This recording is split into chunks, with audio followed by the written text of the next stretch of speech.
विद्यार्थी मित्रांनो, आज आपल्याला आपण ज्या काही वह्या केलेल्या आहेत, कला रसस्वाद, स्वविकास व कला रसस्वाद, आता याच्यामध्ये त्या वह्या कशा करायच्या आहेत, त्यानंतर त्या वह्या आपल्याला का करायच्या आहेत, त्या कशा सांभाळून ठेवायच्या किंवा त्या कशा पद्धतीने त्याचं सादरीकरण करायचं, या संदर्भात पहिल्यांदा थोडक्यात माहिती घेऊया आणि मग नंतर प्रकरण पहिलं जे आहे ते पुढे कंटिन्यू करूया. त्याच्यामध्ये पहिली गोष्ट जी आहे ते बऱ्याच जणांच्या मनामध्ये शंका असेल की वही कशी करायची. तर याच्यामध्ये मागच्या वर्षाच्या मुलांच्या काही वह्या तुम्हाला दाखवतोय, ज्या वह्यांमध्ये त्या मुलांनी अतिशय सुंदर रीतीने प्रेझेंटेशन केलेले. याच्यामध्ये सगळे साहीच्या साही पाठ तपासून सह्या घेऊन प्राचार्यांच्या सह्या असतात. आता याच्यामध्ये पुढे जे पहिलं जे प्रकरण आहे ते मी एक नागरिक, यामध्ये या विद्यार्थ्यांनी काय केलेलं आहे तर नागरिक म्हणजे काय याची व्याख्या लिहिलेली मी तुम्हाला मागच्या तासाला सांगितली. त्यानंतर लोकशाही म्हणजे काय, तर लोकशाही म्हणजे लोकांसाठी चालवलेलं राज्य म्हणजेच लोकशाही. या संदर्भात आपण सगळा विस्तृत अभ्यास आपण केलेला आहे आणि लोकांचं राज्य म्हणजे काय तेही आपण पाहिलेलं आहे. मग त्यानंतर त्या मुलीने काय केलं की त्या विद्यार्थ्याने काय केलं तर मी एक नागरिक आणि नागरिकाची 5 मूल्य त्यांनी त्याच्यामध्ये काढलेली आहेत. पहा की नागरिकाची 5 मूल्य कोणती, तर त्याचा हक्क असतो, त्याचा अधिकार असतो, कर्तव्य असतं, सुरक्षा असते, न्याय असते. तर अशा पद्धती तुम्ही हेच काढलं पाहिजे असं नाही, तुम्ही कुठलंही चित्र काढू शकता. मी तुम्हाला अजून काही वह्या दाखवतोय.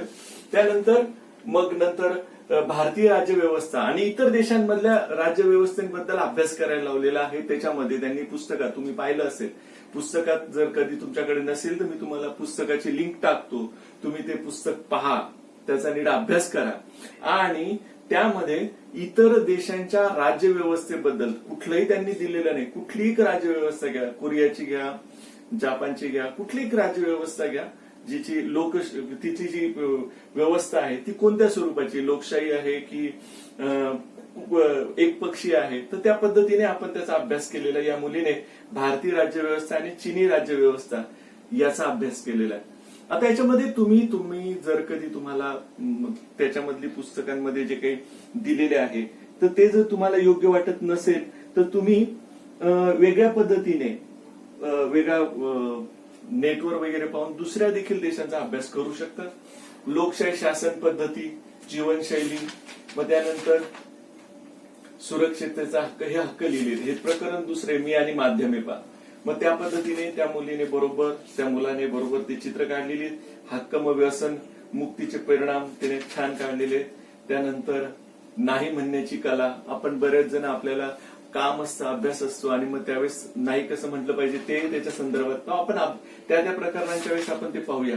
याच्यामध्ये पुढचं जे प्रकरण आहे आदिवासी कला वगैरे, दृश्य कलांचा एक भाग आहे, ते त्यांनी अतिशय सुंदर रीतीने काढलेले. कोलम नावाची रांगोळी कशी काढतात, त्यानंतर डुडल आर्ट जे आपण पहिल्यांदा पाहिलेले, तर डुडल आर्ट कशा पद्धतीने काढायचं, त्यानंतर इन्स्टॉलेशन किंवा ज्याला आपण इलोस्ट्रेशन वगैरे म्हणतो, तर ते कशा पद्धतीने, ती चित्रकलेमधली शैली आहे ती कशा पद्धतीने करायची ती त्यांनी काढलेली आहे. आणि हे पाहिजे किती सुंदर चित्र याच्या ठिकाणी काढलेले. तर आपल्याला या सगळ्या गोष्टी ज्या आहेत, या सगळ्या गोष्टी आपल्याला या पद्धतीने वहीमध्ये काढायच्या आहेत. नीट लक्षात घ्या, वही आपल्याला अतिशय व्यवस्थित नीटनेटकी ठेवण्यासाठी या सर्व गोष्टींची भयंकर गरज आहे. आणि मग आता हे पुढची जी प्रकरण आहे, तुम्ही म्हणाल की सर हे काय आहे, हे कशा पद्धतीने काढले, ते जसजसं पुढे पुढे शिकवत जाऊ, पहा तिने साध्या पेनने डायरेक्ट चित्र काढलेले, जसजसं पुढे पुढे शिकवत जाऊ तसतसं आपण या गोष्टींच्या संदर्भामध्ये विचार करत जाऊ. पहा इथे डायरेक्ट चित्र काढलेली, पेननी काढलेली. तर हे गरजेचं नाही की आपलं प्रत्येकाचं चित्रकला किंवा एकदम आपण जे म्हणतो सर मला एकदम चांगलं काढता येत नाही, हे पहा. तर तुम्हाला ज्या पद्धतीने डायरेक्ट काढता येत असेल त्या पद्धतीने तुम्ही हे काढू शकतात आणि आपली वही जी आहे ती वही उत्तम रीतीने पूर्ण करू शकतात. अजून काही मुलांच्या वह्या मी तुम्हाला दाखवतोय. पटपट दाखवण्यामागे एकच उद्देश की तुम्हाला पटकन आयडिया यावी. याच्यामध्ये पण पहा साहीच्या साही प्रकरण या मुलांची पूर्ण आहेत आणि याच्यामध्ये पहिलं चित्र त्यांनी या पद्धतीने काढलेलं आहे. कला विकास आणि रसस्वाद, कला रसस्वाद, मी एक नागरिक आणि म्हणून नागरिकाचे कर्तव्य या दृष्टीने हे चित्र काढलेलं आहे. यानंतर नागरिकाचं लोकशाही म्हणजे काय, मग त्या दृष्टिकोनातनं आपण निवडणुकीत मतदान केलं पाहिजे, ते आपलं कर्तव्य आहे, त्या पद्धतीने त्यांनी दाखवलेलं आहे. अशा रीतीने लोकशाहीची महत्व, लोकशाही किंवा इतर देशांचे राज्यव्यवस्थेचा अभ्यास, उत्तर कोरियाचा अभ्यास या मुलीने केलेला आहे, सौदी अरेबियाचा अभ्यास केलेला आहे. तर अशा पद्धतीने याच्यासाठी तुम्ही नेटचा वापर करू शकतात. नीट ध्यानात घ्या की आपल्याला ज्या पण गोष्टी तुम्हाला आता याच्यामध्ये पुस्तकामध्ये मी तुम्हाला लिंक पाठवतोय, पुस्तकामध्ये कुठलीही एक व्यवस्था अभ्यास करायला सांगितलेली नाही. भारताची तुम्हाला ज्या पण गोष्टी अडतील ते तुम्ही नेटवरनं इतर माहिती स्रोतांद्वारे ती माहिती घेतली पाहिजे.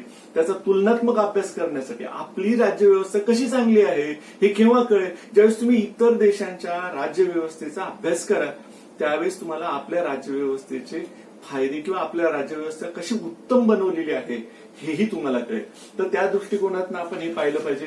लोकशाही बळकट होण्याच्या दृष्टीने कसे मूल्य त्यामध्ये आपल्या भारतीय राज्यव्यवस्थेत आहेत ते आपण पाहिलं पाहिजे. आता याच्यामध्ये पुढची चित्र जी आहे ती या पद्धतीने अतिशय सुंदर रीतीने काढलेली आहेत. जबाबदार नागरिक म्हणून आपण काय केलं पाहिजे, त्यानंतर मग नियम म्हणजे काय, मी आणि माझी माध्यमे, प्रसार माध्यमे, रेडिओ वगैरे, या पद्धतीने सगळी चित्र काढलेली. आता ही चित्र काढताना बऱ्याच वेळा मुलांना प्रश्न पडतो की सर, दरवेळी आम्ही हाताने चित्र काढायची का? तर तुम्ही हाताने चित्र काढली पाहिजे असं काही नाही. एखादं चित्र तुम्हाला जर कधी त्याला सूट होणारे, एक वही होती, त्या वहीमध्ये सगळी चित्र हाताने चिटकवलेली होती, वर्तमानपत्रामधली इतर काही इलोस्ट्रेशन. आता हे पण चित्र चिटकवलेलं आहे पहा. तर अशा पद्धतीने तुम्ही या वह्या या कम्प्लीट करू शकतात. आणि वेगळ्या पानांवर चित्र काढून ते इथे चिटकवायचे. कोऱ्या पानांवरच चित्र काढली पाहिजे असं गरजेचं नाही. वेगळ्या पानांवर चित्र काढा. तुमच्या लक्षात आलं असेल वही कशा पद्धतीने केलेली आहे पहा. एका बाजूने रेघीव पानं आहेत, एका बाजूने कोरी पानं आहेत, हे डुडल आर्ट आहे. तर अशा पद्धतीने आपल्याला ही जी वही आहे ही वही पूर्ण करायची आहे, हे नीट ध्यानात घ्या. आणि वहीमध्ये आपल्याला कुठल्याही प्रकारे वही करताना किंवा त्याच्या संदर्भात काही अडचण आली तर तुम्ही मला जरूर कॉन्टॅक्ट करू शकता. तर याच्यामध्ये हा एक भाग झाला. याच्यामधली अजून एक वही तुम्हाला दाखवतोय पहा. ही पण वही तशाच पद्धतीने पूर्ण केलेली, साईचे साई प्रकरण पूर्ण आहेत आणि अतिशय सुंदर रीतीने चित्र या ठिकाणी काढलेली आहेत पहा. तर भारत आणि चीन या दोन देशांचा अभ्यास केलेला आहे. त्यानंतर लोकशाहीचे फायदे, त्याच्यानंतर नेटवरनं कशा पद्धतीचे ते प्रसार माध्यमांचे होणारे परिणाम, हे सगळं पहा किती व्यवस्थित केलेलं आहे पहा. हे तुम्हाला याचे दुष्परिणाम, व्यसनांचे दुष्परिणाम आणि तुम्हाला जे जे मुद्दे महत्वाचे वाटतील ते मुद्दे तुम्ही या वहीमध्ये मुद्द्यांना अनुसरून, म्हणजे तुम्हाला जे काही चित्र दिलेलं आहे किंवा जे काही मुद्दे दिलेले आहेत त्यालाच अनुसरून लिहायचे आहेत. आणि त्याच्यासाठी मी तुम्हाला एक लिंक पाठवतो. त्या लिंक मध्ये ते जे पुस्तक आहे त्या पुस्तकाची लिंक असेल, ते पुस्तक तुम्ही डाउनलोड करा आणि या पद्धतीने आपल्याला ही जी वही आहे ही वही कम्प्लीट करायची आहे. आणि तिच्यासाठी लागणाऱ्या ज्या काही अडचणी असतील, काही तुम्हाला समस्या असतील तर जरूर विचारा. तुमच्या लक्षात आलं असेल एक पान रेघी आहे, एक पान कोरं आहे. या पद्धतीने मुलांनी ती चित्र काढलेली आहेत आणि आपण या पद्धतीने ही वही पूर्ण करायची. मला असं वाटतं की आज आपल्याला वहीच्या संदर्भातली तुमची शंका दूर झाली असेल. मागच्या तासाला आपण जो अभ्यास केला होता तो होता मी एक नागरिक म्हणजे काय, नागरिकाची कर्तव्य कोणती, लोकशाही म्हणजे काय आणि लोकशाहीने आपल्याला कोणकोणते अधिकार दिलेले, या संदर्भामध्ये आपण बारकाईने विवेचन थोडक्यात केलेलं होतं. आज आपण त्याच्यामध्ये तुम्हाला सांगितलेलं पुस्तकामध्ये उत्तर कोरिया, सौदी अरेबिया, चीन या 2-3 देशांची तुम्ही तुमच्या विद्यार्थ्यांमध्ये, मित्रांमध्ये, आता विद्यार्थी तुम्ही शाळेमध्ये येत नाहीत तर तुम्ही तुमच्या कुटुंबियांमध्ये चर्चा करू शकतात, तुमच्या भावाशी चर्चा करू शकतात, बहिणीशी चर्चा करू शकतात आणि जे पण घरामध्ये व्यक्ती असतील त्यांच्याशी भारतीय राज्यव्यवस्था आणि इतर देशांच्या राज्यव्यवस्थेबद्दल चर्चा करू शकतात. आणि जर तुम्हाला ते मिळालं नाही तर तुम्ही नेटवरनं देखील त्याच्याशी ती माहिती मिळवून ती माहिती लिहू शकतात. आता याच्यामध्ये आपल्याला एक छानपैकी पुढचा जो टॉपिक आहे तो म्हणजे नियमांची गरज काय. तुम्हाला माहिती आहे की कुठली गोष्ट असेल तर त्याला नियम जर असतील तरच आपल्याला जीवन जे आहे ते सुसह्य होईल. उदाहरणार्थ जर कधी तुम्हाला वर्गात जायचंय तर एकाच वेळी जर वर्गामधले 60 मुलं एकाच दरवाजाने मध्ये जायला लागले तर त्या 60 मुलांना मध्ये जाता येणार नाही. म्हणून आपल्याकडे अगदी व्यवस्थित शिस्तीत लाईन केलेले असतात. उंचीनुसार मुलं बरोबर लाईनीने जातात. बाहेर पडताना देखील लाईनीने बाहेर पडतात. गेटमधनं बाहेर पडताना किंवा रस्त्यावर जाताना देखील आपण बरोबर लाईनीने किंवा थोड्या थोड्या गटाने सोडत असतो. ही फक्त शिस्त तेवढ्याच बाबतीत महत्वाची नाहीये. जीवनामध्ये प्रत्येक ठिकाणी आपल्याला हा नियम, ही शिस्त लावून घेतली पाहिजे. का पाहिजे बरं? बरेच जण मुलं म्हणतात की काय गरज आहे सर. तुम्हाला एक उदाहरण सांगतो की शाळेमध्ये खूप सारी एक शिपाई आपलं काका आले आणि त्यांनी सांगितलं की हे जे चॉकलेट आहे हे चॉकलेट तुम्ही वर्गातल्या मुलांना वाटा. आता ती बरणी आहे, त्या बरणीमध्ये खूप सारे चॉकलेट ठेवलेले आहेत आणि मी ते चॉकलेट न वाटता, म्हणजे असे वर्गात जागेवर जाऊन न वाटता मी ती बरणी टेबलावर ठेवली आणि सांगितलं की ज्याला पाहिजे त्याने इथून चॉकलेट्स घेऊन जा. तर मला एक सांगा की सगळ्यांना चॉकलेट्स मिळतील का? नाही मिळणार. कोणाला मिळतील? जे पुढे आहेत त्यांनाच मिळतील. तुमच्या लक्षात आलं असेल की याचा फायदा फक्त कोणाला होईल? जे त्या टेबलापासून, बरणीपासून जवळ आहेत. आणि मग ते काय करतील? ते एकदम गोंधळ करतील, पटकन त्या बरणीमध्ये हात टाकतील, त्यातनं जेवढं निघतील तेवढं काढायचा प्रयत्न करतील. दुसरा मुलगा येईल, तिथे खूप गर्दी होईल, वेळ आली तर त्या धक्का लागून बरणी पडायची शक्यता आहे, फुटायची शक्यता आहे आणि इतर काही गोष्टी होऊ शकतात. म्हणजे काय की फक्त ठराविकच लोकांना मिळतील, काही मुलांना खूप मिळतील, परंतु ज्यांच्यापासून बरणी लांब आहे, शेवटच्या वाकावरची जी मुलं आहेत त्यांना ते लवकर पोचायला, बरणीपर्यंत पोचायला उशीर होईल आणि त्यांना बरणीतली चॉकलेट मिळणार नाही. परत आपण दुसऱ्यांदा परत चॉकलेट मागवली, परत तसंच ठेवलं तरी देखील शेवटच्या मुलापर्यंत चॉकलेट जाईल का? नाही जाणार. आणि शेवटच्या मुलापर्यंत किंवा वर्गातल्या सगळ्या मुलांना समान चॉकलेट मिळावे असं जर आपल्याला वाटत असेल तर आपण जी काही वर्गाची संख्या आहे त्या संख्या आणि चॉकलेटची असलेली संख्या याला डिव्हाइड करून ती त्याप्रमाणे प्रत्येकी समजा 2 येत असतील, 3 येत असतील तर त्याप्रमाणे प्रत्येकाच्या जागेवर जाऊन ते चॉकलेट वाटले पाहिजे. अर्थात हे बाय डिफॉल्ट तुमच्याकडे होतंय. तुम्हाला माहिती आहे की सर हे काय तुम्ही आम्हाला सांगताय, आमच्याकडे जे काही बिस्किटाची पुढे येतात ते आम्ही असेच वाटतो, अजून काही गोष्टी येतात आम्ही अशाच रीतीने घेतोय. अगदी बरोबर आहे. शिस्त आहे, नियम आहे आणि म्हणून आपल्याला हे गोष्टी शक्य होतात आणि म्हणून आपल्याला नियमांची आपल्या जीवनामध्ये गरज आहे. जर आपण नियम पाळले नाहीत तर आपल्याला आपल्यापर्यंत ज्या काही सुविधा असतील, नैसर्गिक स्रोताच्या असतील किंवा इतर काही असतील तर त्या आपल्याला मिळणार नाही. तुम्हाला एक गंमत सांगतो बा की काही लोक जे आहेत ते समुद्राच्या बोटीमधनं समुद्र मार्गाने चालले आहेत. अचानक तिथे वादळ आलं आणि त्या वादळाने काय झालं तर त्या वादळाने ती जी बोट आहे ती बोट एका किनाऱ्यावरती गेली आणि किनाऱ्यावरती गेली, बोट तुटलेली होती, बोटीतनं ते कसे तरी बाहेर पडले. आता भरकटलेला त्यांचा तो प्रवास, त्यांना काही सुचत नव्हतं, काय करावं काही कळत नव्हतं. आता याच्यामध्ये 3 प्रकारचे लोक होते, 3 मित्र होते. आता याच्यामध्ये तिघांनी ठरवलं की त्यातला एक जो होता त्याला छानपैकी अशी लाकडापासून याच्यापासून घर बनवता येत होतं किंवा काही वस्तू बनवता येत होत्या. दुसरा जो होता त्याला छानपैकी खाद्यपदार्थांबद्दल जाण होती, कुठले पदार्थ खाल्ली पाहिजेत, कुठली फळं खाल्ली पाहिजेत, ती कुठे असतात, कंदमुळं कुठे असतात किंवा कोणत्या पदार्थांचं आपल्याला शरीरास सेवन केलं म्हणजे आपल्याला चांगला फायदा होऊ शकतो, पाणी कुठे मिळू शकतं. कारण तुम्हाला माहिती पाणी कुठे मिळत नाही, पण पाणी मिळण्याचे काही संकेत असतात, ते संकेत देखील या व्यक्तीला माहिती होते. आणि तिसरा जो होता तो जो होता तर त्याला या संदर्भामध्ये जे काही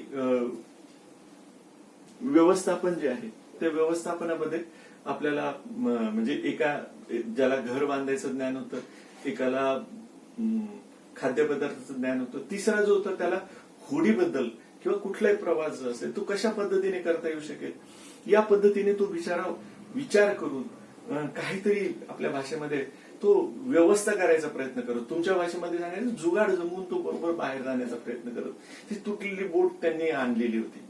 आता मला सांगा, या निर्जन प्रवासामध्ये, निर्जन ठिकाणी त्यांनी जर कधी एकत्र येऊन जर कधी मार्ग काढायचं ठरवलं तर शक्य, परंतु त्यांनी ठरवलं नाही, मी माझा माझा वेगळा मार्ग पाहिजे.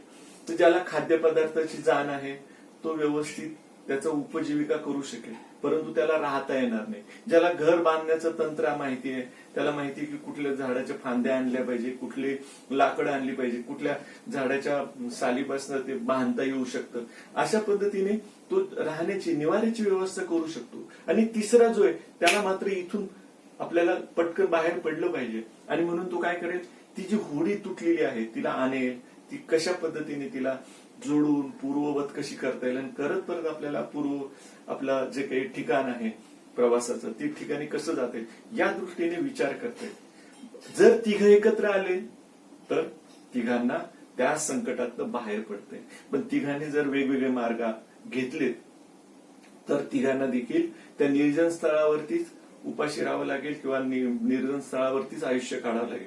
आणि म्हणून नेहमी लक्षात ठेवलं पाहिजे की आपण आपल्या ज्या काही समस्या असतात त्या समस्या सोडवताना एकत्रितरित्या जर कधी सोडवल्या, त्याचं नीट नियोजन केलं तर नक्कीच त्यातनं चांगला मार्ग हा निघू शकतो. आणि म्हणून आपण त्या पद्धतीने विचार करायला हवा. आता खरं म्हणजे या संदर्भामध्ये ज्या काही चर्चा आहेत, तुम्ही तुमच्या मित्रांशी किंवा अजून घरामधल्या लोकांशी चर्चा करून किंवा मित्रांशी तुम्ही बोलत असाल तर तुम्ही फोनवर वगैरे बोलून त्या संदर्भात विचार करा, बोला. आणि वहीमध्ये कोणते मुद्दे लिहिता येतील, आता मी तुम्हाला काही वह्या दाखवल्या तर ते तुम्ही लिहू शकता. आणि याच्यासाठी तुम्हाला गरजेचं नाही की नेटवरनं अमुक पाहिलं पाहिजे, नाही, तुम्ही तुमच्या भाषेमध्येच तुमचं त्या तो जो अनुभव आहे किंवा तो जो काही प्रसंग आहे त्याच्याबद्दल तुम्ही तुमच्या भाषेमध्येच तुमचे विचार हे प्रामुख्याने मांडले पाहिजेत. तर या पद्धतीने आपण या गोष्टींकडे पाहणार आहोत. आणि पुढचं जे भाग आहे तो म्हणजे की आपण समाजामध्ये जर कधी आलो असेल तर पहिलं काय केलं पाहिजे, तर एकमेकांबद्दल आदराचं मूल्य जोपासलं पाहिजे. आता बऱ्याच जणांना प्रश्न असा पडतो की रस्त्याने एखादी व्यक्ती जात असते तर तिच्याबद्दल आपण आदर का बाळगावं, पण जर आपण एखाद्या व्यक्तीबद्दल आदर बाळगला नाही तर ते आपल्याबद्दल आदर बाळगणार नाही. प्रत्येक गोष्टीमध्ये तसं होईल. म्हणजे आपण समाजामधले ती व्यक्ती असो किंवा इतर काही गोष्टी असो, म्हणजे उदाहरणार्थ आपण आपला कचरा आहे काढून फेकून दिला घराच्या बाहेर, तर तसं करून चालणार नाही. कारण तसं जर केलं तर काय होईल की त्याचा त्रास इतरांना होईल, इतरांथ्रू परत तो आपल्यापर्यंत येणार आहे. म्हणून आपण लक्षात ठेवलं पाहिजे की प्रत्येक गोष्ट जी आहे तिचे दुष्परिणाम थोड्याफार प्रसंगाने, थोड्याफार वेळाने परत ते आपल्यापर्यंतच येणार आहे. आणि म्हणून आपण जर कधी इतरांबद्दल आदर, इतरांबद्दलच्या कशा पद्धतीने आपण वागलं पाहिजे तर त्याचा नीट सामंजस्याने विचार करून मगच बोललं पाहिजे. आपण पहा, रस्त्याने चालताना असं बऱ्याच वेळा होतं की एखादी व्यक्ती चुकीने अंगावर येते, सायकलवर वगैरे येते, आपण लगेच किंवा ती व्यक्ती डायरेक्ट आपल्याशी भांडायला लागते किंवा हे वाद टाळले पाहिजे. जर वाद टाळले तर आपल्याला सहज बाकीच्या गोष्टी सहज शक्य होऊ शकतात, वादातनं काही साध्य होत नाही. आणि म्हणून आपण या सगळ्या गोष्टींचा विचार केला पाहिजे. तर आता आपण काय केलं पाहिजे, नुसतं एवढं करून नाही चालणार, तर आपण समोरासमोर तर गोड बोललंच पाहिजे. जसं मी आता तुम्हाला म्हटलं की सामंजस्याने वागलं पाहिजे, पण त्याचबरोबर ती व्यक्ती नसताना आपण त्या व्यक्तीबद्दल निंदा नालस्ती करता नाही, त्या व्यक्तीच्या पश्चात देखील आपण ते करायला नको. बसमध्ये आपण गेलो तर बसमध्ये समजा आपल्यापेक्षा वयस्कर कोणी व्यक्ती असेल तर त्यांना, किंवा स्त्री असेल तर त्यांना पहिल्यांदा जागा दिली पाहिजे. दोन व्यक्ती समोरासमोर आल्या तर एकाने, मी तुम्हाला अगोदरच सांगितलं की एखादी व्यक्ती आली आणि ती सायकल आपणच बाजूला झालं पाहिजे, तशी आपण जागा दिली पाहिजे. सगळ्यात महत्वाचं म्हणजे एखाद्या व्यक्तीमध्ये काही कमतरता असेल तर तिची चेष्टा करता कामा नये. प्रामुख्याने हे खूप मोठ्या प्रमाणात आपल्याला दिसतं की एखाद्या व्यक्तीकडे आपण त्याच्या कुठल्या ना कुठल्या गोष्टींवरनं, मग तो जर कमी बोलत असेल तर त्याला त्याच्यावरून चिडवतो किंवा अजून काही गोष्टी. आता तुम्हाला माहिती की तुम्ही बऱ्याच वेळा अशा पद्धतीने एकमेकाच्या चेष्टा करत असतात, खोड्या तर ते टाळलं पाहिजे. दुसरी महत्वाची गोष्ट काय होतं की एखादी गोष्ट शिक्षक शिकवत असतात, मध्येच आपण त्यांच्याशी ब्रेक करतो, बोलतो, तुमची शंका असेल तर जरूर विचारली पाहिजे. शंका तुम्ही विचारायचा तुम्हाला अधिकार आहे, विचारलीच पाहिजे, पण पहिल्यांदा अगोदर ऐकून घेतलं पाहिजे, ऐकण्याची सवय लावली पाहिजे. घरामध्ये पण तसंच होतं. आपण एखादी वडीलधारी व्यक्ती आपल्याला काय सांगते ते पहिल्यांदा ऐकून घेतलं पाहिजे आणि मग शांततेने आपला विचार त्यांच्यापर्यंत मांडला पाहिजे. त्याच्याने वाद होत नाही. नीट ध्यानात घ्या, ही फार महत्वाची गोष्ट आहे. आणि आपण जर एखाद्या व्यक्तीची पूर्ण गोष्ट ऐकून नाही घेतली, एखाद्या मित्राची, तर त्याच्यामध्ये तुमचे गैरसमज वाढतात आणि दोघं एका मतावरती एकमत होण्याची शक्यता असताना देखील जर कधी ऐकून नाही घेतलं तर दोघांमध्ये गैरसमज होण्याची शक्यता असते. आता काही वाईट सवय असते, तोंड वाकडं करणं किंवा मान वेळाने असं असतं. या गोष्टी ज्या आहेत किंवा डोळे फिरवून, ह्या गोष्टी टाळल्या पाहिजे. मी तुमच्याशी बोलतोय किंवा एखादी घरातली एखादी व्यक्ती तुमच्याशी बोलते, तर अशा वेळेस तुम्ही त्यांच्याशी मोबाईलवरनं बोलणं किंवा मोबाईलमध्ये खेळत बसणं हे टाळलं पाहिजे. ती घरातली व्यक्ती जे पण कोणी असेल तर ती काय बोलते हे लक्ष देऊन ऐकलं पाहिजे. आणि फक्त त्यांच्याच बाबतीत असं झालं पाहिजे असं नाही, तर ज्या काही आपल्या नैसर्गिक स्रोत जे आहेत त्या गोष्टींचा देखील आपण याच पद्धतीने विचार केला पाहिजे. म्हणजे नदी असेल, तलाव असेल, समुद्र असेल किंवा बस असेल, ट्रेन असेल, तर त्यांच्यामध्ये देखील जो काही अनावश्यक कचरा आहे तो होणार नाही याची काळजी घेतली पाहिजे. बसमध्ये, ट्रेनमध्ये, रेल्वे स्टेशनवरती पाण्याची बाटली पिऊन झाली की फेकून देणं, कचरा खिशामधला काढला बाहेर फेकून देणं, हे टाळलं पाहिजे आपण. जर ते आपण टाळलं नाही तर तोच कचरा भविष्यामध्ये आपल्याला देखील, आपलं देखील जे काही जीवन आहे ते घातक करू शकतो. आणि आता ह्या समस्या खूप मोठ्या प्रमाणात भेडसायला लागलेल्या आहेत आणि म्हणूनच प्लास्टिक वगैरे सारख्या गोष्टींवरती बंदी यायला कारण तीच झालेली आहे. तर हा एक आपण लक्षात घेतलं पाहिजे. दुसरी महत्वाची गोष्ट, जंगल आणि तुमच्या आजूबाजूचा जो परिसर आहे त्यांची देखील आपण काळजी घेतली पाहिजे. बऱ्याच वेळा आपण पाहतो की जंगल आहे म्हणून त्याची तोड चाललेली असते किंवा निसर्गाचा विचार न करता त्याच्यामध्ये इतरही काही गोष्टी, घाणेरडा प्रकार जो असेल किंवा कचरा असेल तो टाकून देणं, तिथं डंप करणं, या गोष्टीने काय होतं की त्या जंगलामध्ये जी काही जैवसृष्टी आहे ती जैवसृष्टी तिथून नष्ट व्हायला लागते. आता पहा, मोठ्या प्रमाणामध्ये लॉकडाऊन मध्ये आपल्याला पाहिलं असेल की पूर्ण लॉकडाऊन झाल्यानंतर पक्षी, प्राणी खूप मोठ्या प्रमाणामध्ये आपल्याला मुक्त संचार करताना दिसले. याचा अर्थ काय होता की आपण त्यांचं जीवन जे आहे ते हिरावून घेतलेलं होतं, पण नंतर ते सगळे आपल्याला सगळ्या ठिकाणी दिसायला लागले. तर याही गोष्टीचा आपण विचार केला पाहिजे की त्यांना देखील जीवनाचा अधिकार आहे आणि त्यातली एक जरी ते साखळी आहे ती, आणि एक जरी साखळी तुटली तरी देखील मानवी जीवन जे आहे ते असह्य होत जाईल. आणि म्हणून आपण या सगळ्या गोष्टींचा विचार केला पाहिजे. आता याच्यामध्ये काही गोष्टी अशा आहेत की तुम्हाला माहिती असेल की आपल्याला, तुम्ही चॉकलेट खातात, तर चॉकलेट खायचं तर तुम्हाला असं वाटतं काही नाही, चॉकलेट शहरामध्ये मिळतं, अगदी खरंय, पण चॉकलेट ग्रामीण भागामध्ये, मग दूध जिथे मिळतं तर त्या भागामध्ये तिथे जी काही लोक असतील तर तिथे ते दूध घेतात, ते दूध काढतात. आता ते गाई, म्हशी, इतर प्राण्यांपासून ते दूध घेतात. तर ते घेतल्यानंतर ते काय करतात, ते जे दूध आहे ते दूध त्याचं संकलित करून म्हणजे ते शहराला पाठवलं जातं. शहरामध्ये त्याचं संकलित होतं. संकलित झाल्यानंतर ते काय होतं, ते जे दूध आहे ते दूध जे कोणी शहरामध्ये व्यक्ती असतील किंवा कुटुंब असतील त्यांना ते पुरवलं जातं.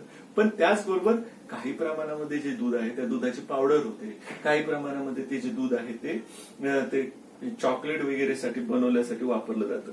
आणि मग ते जे आहे ती चॉकलेट वगैरे ती वापरल्यानंतर ते आपण चॉकलेट परत कुठे येतात, शहरामध्ये येतात. शहरातनं परत ती चॉकलेटचा मार्ग कुठे जातो, तर परत ग्रामीण भागामध्ये जातं ती चॉकलेट. म्हणजे अशा रीतीने कम्प्लीट सर्कल जे आहे ते फिरतं. आपण हे नीट लक्षात घेतलं पाहिजे आणि प्रत्येक गोष्टीचा विचार करायला शिकलं पाहिजे. याच्यामध्ये पुस्तकामध्ये मी तुम्हाला जी लिंक टाकणार आहे तर ती लिंक पहा. त्याच्यामध्ये त्या पुस्तकामध्ये काही चित्र दिलेली ती पहा. तुम्ही विचार करा. मी इथे थांबतोय, पण विचार थांबवू नका, कारण विचार तुम्हाला खूप साऱ्या गोष्टींवरती तुमच्या डोक्यामध्ये प्रकाश टाकणार आहे. आणि आपण कसं वागलं पाहिजे याही गोष्टी तुम्हाला न काही बोलता समजून सांगणार आहे. आणि म्हणून ही वैचारिक प्रक्रिया ही आपल्याला चालू ठेवण्यासाठी मी आता इथे थांबतो आणि ते जे पुस्तक आहे ते लिंक आठवणीने उघडून पहा. थँक्यू.